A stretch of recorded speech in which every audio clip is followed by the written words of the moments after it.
Hi, welcome to another edition of This Issue. My guests this time are Stan Lofchie and Barbara West from the group called Let Cuba Live. Welcome to the show.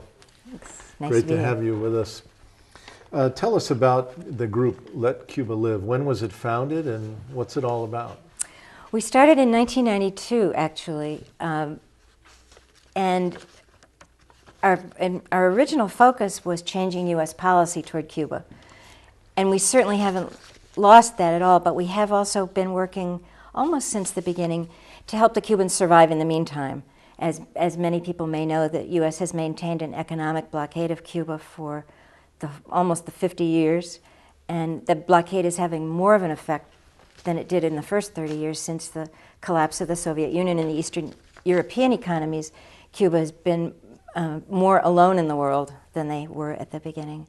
So one of the things we, besides the usual educational programming and all that kind of thing, we also try to challenge both the economic blockade and the travel ban by sending people and material aid in violation of the U.S. Treasury rules. Go ahead, Stan. Well, we've often had a good time doing it. What do you mean by that? Well, there's a lot of public spirit, although it doesn't often get in the press. A lot of public spirit in behalf of the Cuban people all across the United States, and the caravan, starts off at a half dozen different points in the U.S.-Canadian border, and This is a caravan to do what? this is a caravan to deliver humanitarian aid to Cuba. Some 3,000 tons have been delivered in this way over the last 20 years. And the caravan makes stops at many different cities. The people who go in the caravan often have to sleep on church floors at night. But they do meet their compadres, political compadres, all along the way. And there is a great spirit of human giving and solidarity. And even though the work is hard, it's often very enjoyable. Now, since President Obama was elected, has there been any change in U.S.-Cuban policy? Very minimal. He did roll back a couple of things that George W. Bush had put in place. Severe restrictions on how often Cuban Americans can go back home and visit their families, that sort of thing. So that's been put back to probably where it was in the early, I think 2004 was when some of those were put in place. But the basics of the blockade, no, and Obama never claimed when he was running for Congress that he was going to change all that. Running for president. For president. Yeah. So it's no great surprise that it hasn't changed. What's interesting is that in the past, our best allies in trying to press for change in U.S. policy were the business community who wanted to get into Cuba and make money. And they're pretty unreliable allies for us because they aren't doing this with any respect for Cuban sovereignty. But now the pressure to change the policy comes from all of Latin America. Every country in Latin America now has relations with Cuba. When Obama went to the OAS meeting, the Organization of American States, Lula from Brazil made a point of saying to him, if you want to work with Latin America, you've got to start talking to Cuba. So this is a very different world context, and I think we're more optimistic in that sense, not because of Obama, but because of the changes taking place in Latin America, that we think we have a better shot at seeing the policy change. Yeah, I think that's right, because the business community has already cut deals with Obama, and certain agricultural products that they're now able to sell to Cuba with somewhat less bureaucratic restriction than before. So they've made their deal and they've got their dough, so there's no urgency on their part to press further. So the pressures from Latin America and the Caribbean are really crucial in this matter. There have been business delegations from Maine that have gone to Cuba in the last few years, haven't there? Yes, there have. And they were allowed to travel. It's just regular citizens, people doing people-to-people kind of diplomacy that have been restricted, really, except for the Carter years, for most of the last 50 years. It's been enforced more erratically at some times than others. At this point, primarily, they don't go after the political activists who go like we do to challenge the blockade or the travel ban. They'll go after the little old lady who goes on a bicycle trip and fine her $7,500. Or they'll go after the church group that goes down to do a sister church activity of some kind and doesn't get permission. And they primarily go after people that will pay the fines just to make them go away, not anybody who's actually going to challenge it, take it to court. And we think if we had the opportunity in any kind of a fair hearing, that not only would it be found to be illegal, but the American people wouldn't support it either. Yeah, it's true that the Treasury Department has sent out these threatening letters to dozens and dozens of people who went on their own. And as Barbara said, if you're not part of a group and you feel you're standing there all by yourself, and that happened to certain people, solo travelers from Maine too, who went down to take pictures and came back and were told they had to pay thousands of dollars, and they did, which was very generous of them, because if they had contacted an attorney, they probably, that would not have happened, because the Treasury Department has been known to negotiate the fines down from $3,000 to $2,000 to $1,000 and forget it. But some people don't want to go through that hassle, and they pay. But they have never brought suit in court against any of the organized groups like Witness for Peace, Madre, or Pastors for Peace, or even Let Cuba Live. Let's talk for a minute about Guantanamo, the U.S. naval base, which is in Cuba. It is occupied against the will of the Cuban people since the turn of the century, the last century. And the United States apparently cuts a check every month and sends it to Cuba, and they have refused to cash it over the years. Since correct? the revolution. There's a stack of them in Fidel's desk. $4,500 a year is what's paid. And this was imposed on Cuba at the end of the Spanish-American War. There's never, the language of the treaty at that time said that it could only be changed by mutual consent. So the U.S. has never consented, needless to say. And it's interesting because that's also one of the things that Let Cuba Live has spoken about from the beginning, is give that piece of Cuban land back to the Cubans. And now we do hear about closing the prison, for example, close the prison at Guantanamo. But even the people who speak about that don't talk about giving the land back. Even some of the liberal-thinking people who think the prison should be closed will do things like say, wouldn't it be a great place for some joint environmental work between us and the Cubans? But it's Cubans' land, and they really need to be able to decide that. For us, for the activists, the lens we see all of this through really is sovereignty. Cuba is a sovereign country and has the right to decide its own destiny. That's our sort of drop-dead moment. And that makes it really easy to think about things like Guantanamo. Give it back. But even Obama hasn't really followed through on his promise to close the prison, has he? Well, that's only one of his many promises that fell by the wayside. I mean, I don't want to... I'm afraid we don't have enough time. No, but I don't want to imply that Obama has done worse by Cuba than he has done by the rest of the world. That's not so. He just, these promises were just campaign decor, and that was it. Well, let's talk more about the humanitarian aid shipment that you all are now beginning to work on. Let's talk briefly a little bit more about the history of those shipments, and then more specifically this particular one that's coming up soon. Well, the focus has frequently been on medical aid. Cuba has, acknowledged by most of the world, a world-class health system that delivers actual health care, even in the most rural areas.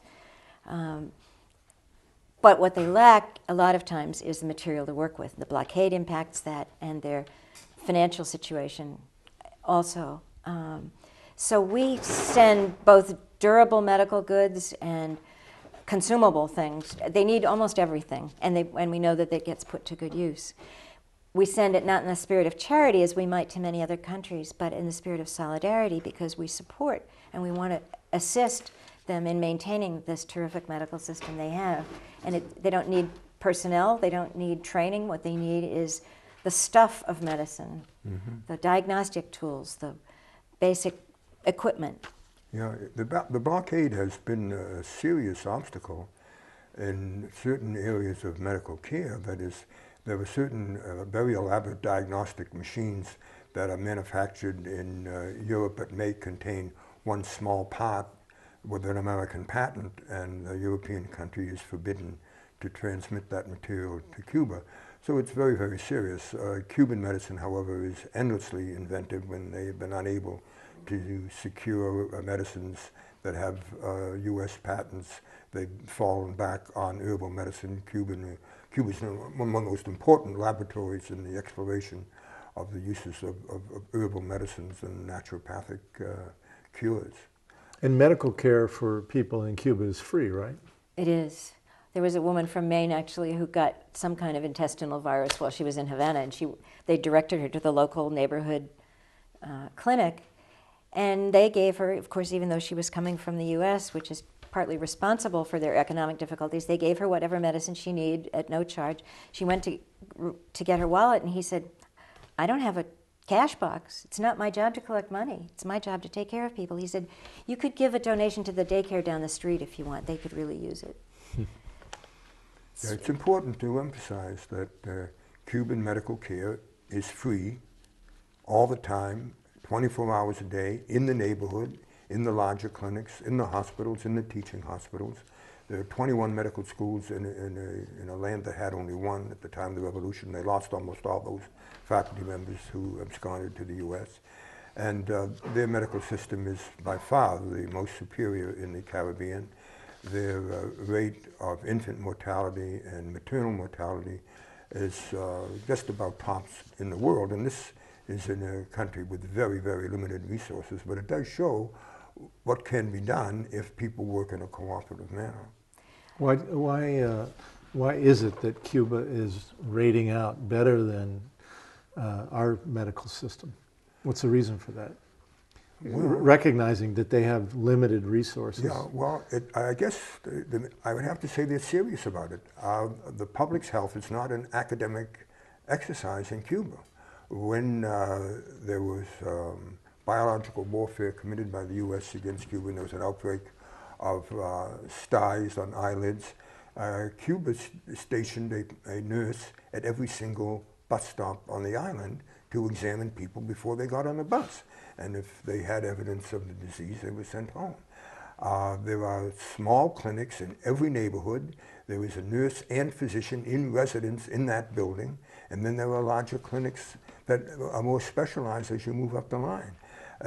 It's a matter of taking things seriously. Health care is regarded in Cuba not as a commodity to buy and sell and have insurance companies make painful profits from. Health care is a right. Let's get back to this shipment. Oh, you wanted to add something? That's okay, I'll come back to it. All right.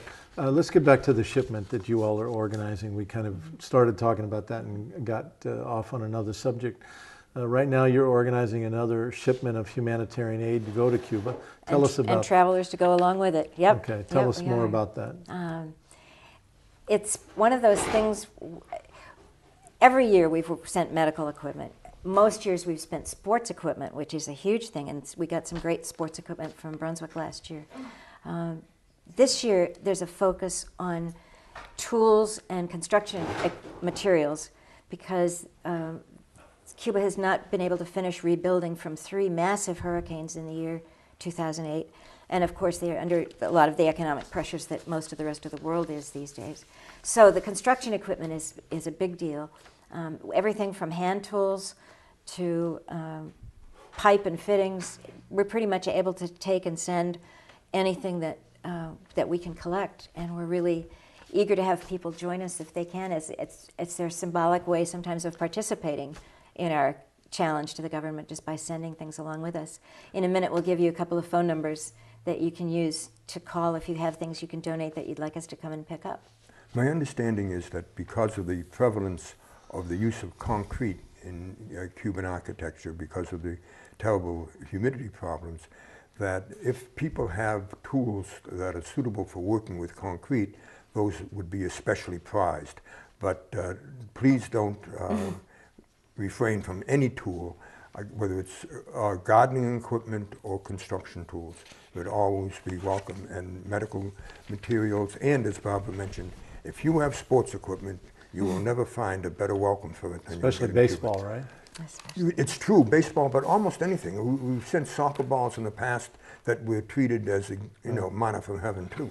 One time I was on a trip to Cuba, and we had a busload of people that I organized to go there, and we're driving along, and we saw these young boys playing baseball with a bound-up string or something like that. And so we stopped the bus and got off the bus and handed them about 5 baseball gloves and some balls. And oh my God, they were just thrilled. It was a really wonderful thing to see, you know, how excited they were about that.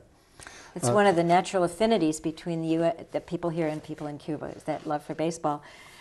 Was a great poster in 1972 that was emblematic of the emphasis placed on Cuba in amateur sports. Everybody plays sports, some kind of thing. Just like music is much more an integral part of people's living than it is here. It's not, I think we have, both in sports and in music, we tend to think that there are a few people who are outstandingly talented and the rest of us are just supposed to listen or watch them. And the attitude in Cuba is very different. It's much more participatory.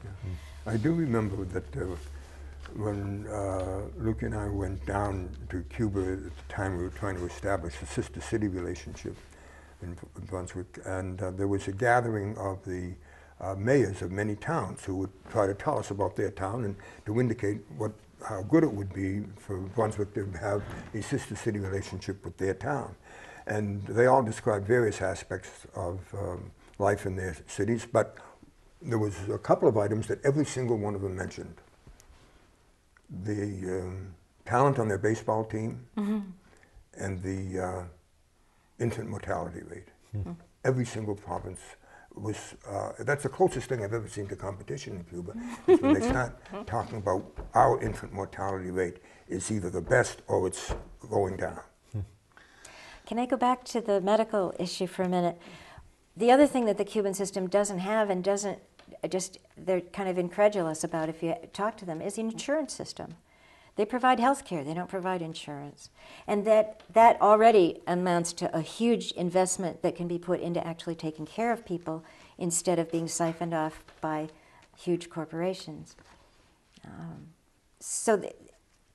One of the things that we've also learned is that they have what they call a social concept of medicine. We've had doctors go from here who come back and say, that's the way I've always hoped to practice medicine and I can never do it here. When the students go to medical school, I've been told, their first semester is all about the social concept of medicine, the place of medicine in society, health as a public right, as Stan said. If you don't pass that course, you don't go on to what they consider the technical part of medicine, learning to be a doctor. If you don't have those values that are the core piece of their medical system, you're done. And Cuba today has medical schools where they're training doctors from all over the world. Including U.S. Including the U.S. In fact, they probably have more doctors in Haiti right now following the earthquake than any other country. Well, they had them there before the earthquake, too. Cuba has been sending out, I guess from the U.S. point of view, medical missionaries to 30 or 40 different countries.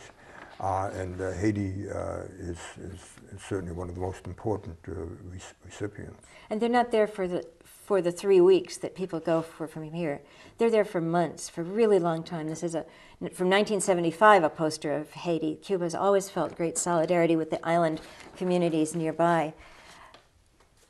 The U.S. response to the Cuban doctors who goes everywhere, they were offered in the case of the Katrina disaster in New Orleans. Cuba was ready to send several hundred medical staff with their backpacks full of supplies, prepared to be there as long as possible, and the U.S. declined, and most of the press didn't even let us know that had happened. But they go for a long time. It's a real commitment. It's what they can offer the world. They don't have a lot of money, but they have highly trained people. The response of the U.S. is to try to go to these rural areas and recruit the Cubans to defect to the U.S. They actually bribe them with financial packages if they will only leave these medical outposts that are the only medical care available in many of these rural areas in Haiti and in other countries in Latin America and in Africa. But the U.S. response is not to imitate that. I think we could do that. We could send doctors everywhere. But we don't have enough doctors for our own communities. But we also don't have a revolutionary society. Yeah. We don't. Those aren't our values. Right. And I think it's impossible to understand the education or healthcare systems of Cuba without seeing that this is something that only a revolution could accomplish. Let me tell a story for a minute. I was in the grocery store the other day, and I was going through one aisle, and there was a young mother there talking to another woman, explaining that she was now going to lose her daycare because she had lost her job. And actually, the very first thing that flashed through my mind when I heard that was my experiences of going to Cuba, where I've seen the most phenomenal daycare centers that I've ever seen anywhere. Daycare, of course, there is free, like healthcare and education is. But it really struck me how this mother here in America is now suffering, literally suffering, worrying about how she's going to go out and look for a new job, how she's going to afford daycare for her child, when in Cuba, a country that is poorer than anything, they have free daycare. Do you have any experiences with daycare? Well, yeah, we went to visited daycare. It's very, very impressive. There's a nurse on duty all the time, and in the daycare center. It's a very, very rich program, and it's just part of the fabric of Cuban existence. I mean, Cubans just take it for granted, just as there's free daycare, free education from preschool through graduate schools. It's a value of the revolution that people should be first literate and then educated to the highest degree possible. In the early days of the revolution, as you know, there was great concern about the very, very high rate of illiteracy. It was just as high as in Haiti or in many other Caribbean countries. But people were recruited from high school age on up to go out into the rural areas, to work side by side in the field with the farmers, and at night to teach people how to read. And that was an effort that really brought the country together in many ways. Before, I think we have some of these prejudices here too. Farmers thought that the city people were just kind of soft and maybe a little degenerate, and city people thought the farmers were really hopelessly backward. When these students left the big cities and went to live with farming families, work in the fields with them, and then at night by candlelight teach them to read, that broke down a lot of that. It not only offered a concrete accomplishment that people could see that the revolution was in their interest, but it was a national effort. I met a young woman in Havana one time who said, "Oh, I really want you to meet my grandmother. She was in the literacy campaign." The way we might talk about a hero of World War II or something. That's how they look at, because this was an enormous national effort, something they're proud of and very successful, and has been imitated other places in the world. Yeah. I want to give the phone number before we run out of time. This is a number to call if they're interested in your organization, Let Cuba Live, but also if people have some humanitarian aid they would like to give for the current shipment that you're organizing. And that number is 743-2183. And so again, that number is 743-2183. And I think we just have a couple minutes left. Why don't you each use that time to make generally a closing statement? Well, it's not really a closing statement. I just want to make sure that the audience has a chance to appreciate the fact that U.S. citizens can apply for admission to the Latin American School of Medicine in Havana. The basic minimum requirements are U.S. citizenship with a current passport and proficiency in college-level science, biology, organic chemistry, inorganic chemistry, and physics, and a commitment to practice in poor, underserved communities when they get back to the U.S. There have been several dozen American citizens who have completed this training. The training includes special preparation for U.S. medical licensing exams, and it's been a very, very successful effort, not only in the U.S., but in 40 other countries around the world, sending their students for free medical education. Free medical. Free medical So an American student can apply to go to medical school in Cuba for free. For 6 years. And for 6 years, and then when they come back, the only stipulation is when they come back, they have to go and serve in a disadvantaged, low-income, poor community in the United States. Exactly. That's quite a deal. It is quite. And how many students have done this? I think there's been a couple of dozen so far. About a half dozen have already completed their medical licensure requirements in the U.S. And I want to be sure we mention also the Brunswick Trinidad Sister City organization, which has maintained contact and sent people from all aspects of the Brunswick community down to Trinidad, which is a beautiful old colonial city. We want to be sure that people know that that's an active, ongoing thing that was passed by the Brunswick Town Council a number of years, and it's a government-to-government relationship, really, not just, as most of our stuff is, people to people. Barbara, any other last thoughts? Well, I think one of the things that we're talking about so frequently now is energy conservation. And the Cubans have been at that for a long time, too. This is a poster from 1983 about saving water. And I have one here about saving electricity. This is not a new thing for them. We've been talking about use only as much as you need for electricity. This is 1981. When the compact fluorescent bulbs became big here, they had already gone door to door in Cuba and handed everybody compact fluorescents to replace their old bulbs. This is, again, you have to have a government that's oriented toward what people need, not toward private profit, or we couldn't do that. We couldn't duplicate that here. Right. Well, I'm not sure. I think maybe we have about a minute or so left. Any last words? A lot of people have asked us, why Cuba? Why is Cuba still important? And it's important as a beacon, as an example, or from the point of view of the U.S. State Department, a bad example, because it shows that a place that limited resources can stand on their own 2 feet, can call their own shots, do not have to buy into the World Bank, do not have to buy into NAFTA, CAFTA, etc., and to provide a much better life for their citizens than could ever have been imagined 50 years ago when the poverty in Cuba was among the worst in the world. How many times have you been to Cuba yourself? I've only been 3 times. 3 times. But there are people in our organization who have been, 12, 15 times. Is it possible that if someone listening to the show wanted to go to Cuba, you could help arrange to get Well, if they there? want to go in the caravan, absolutely. Or the Venceremos Brigade, which does a work component of their And the number solidarity. again to reach Let Cuba Live is 743-2183. Go ahead, Barbara, what do you want? Oh, this is just an early poster about the role of the International Monetary Fund in the world. Paul? And what's the statement there? The statement is the international debt is killing people. It's killing whole countries for the sake of what else but the dollar. Profit. Profit. Yeah. Well, I'm very grateful to both of you for coming on the show. Again, the phone number for Let Cuba Live is 743-2183. Best of luck with the shipment. Again, if people have supplies, particularly construction-oriented supplies, they can send them to Cuba on this trip. Thank you, Stan. Thank you, sir. Barbara, thank you It's a very pleasure, much. Bruce. Yep. And thank you for watching another edition of This Issue. Until next time, good luck to you all, and please get organized.